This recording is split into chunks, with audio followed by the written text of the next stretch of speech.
Dans le cadre du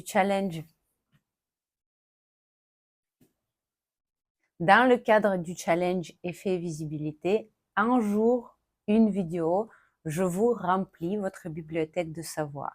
Et aujourd'hui, je vous parle d'un sujet important pour les gens qui travaillent, pour les gens qui entreprennent et surtout pour ceux qui font ce challenge. Vous êtes dans les différents groupes et vous êtes obligés, en fait c'est le devoir, de donner les feedbacks à ceux qui sont avec vous dans le cadre de ces 21 jours du challenge.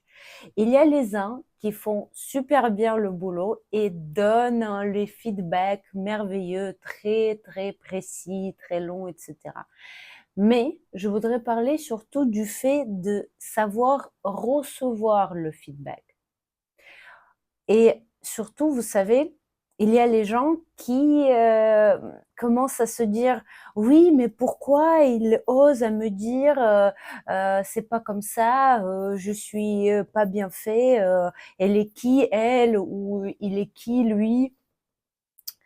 Et la chose la plus importante à comprendre, c'est qu'il faut dissocier une fois pour tout vous et votre produit. Parce que votre produit, ce que vous vendez, même dans les réseaux sociaux, c'est pas vous.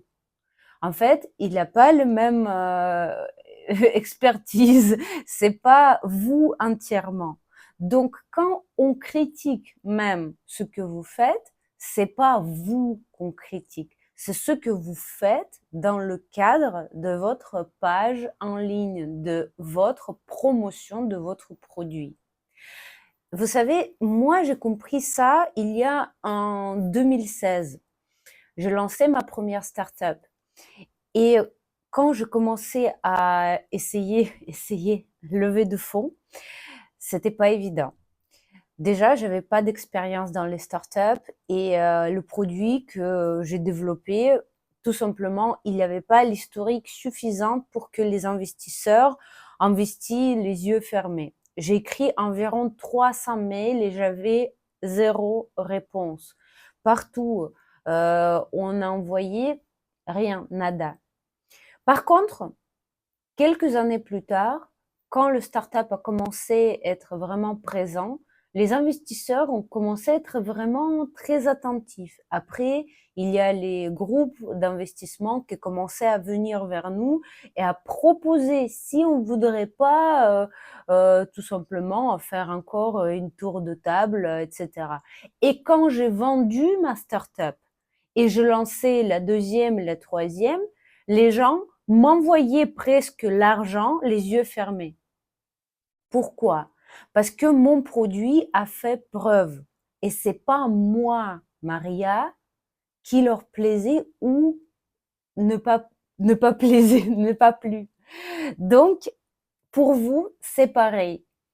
Quand vous recevez le feedback, même si c'est le feedback positif, arrêtez de croire que vous êtes le plus beau. Il faut toujours être débutant pour progresser.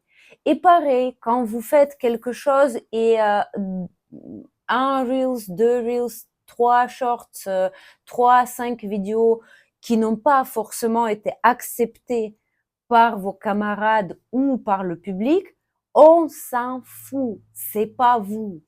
Votre idée, c'est d'améliorer votre communication. Par contre, il faut pas le prendre à cœur, ni devenir une star tout de suite si vous avez réussi une vidéo, ni penser que je suis la merde totale. Dites-vous, si vous êtes perfectionniste, que tout le monde en pense. En gros, quand on commence le projet, il nous arrive régulièrement de penser qu'on est la merde. Et c'est tout à fait normal. Si la personne ne pense jamais qu'il fait quelque chose de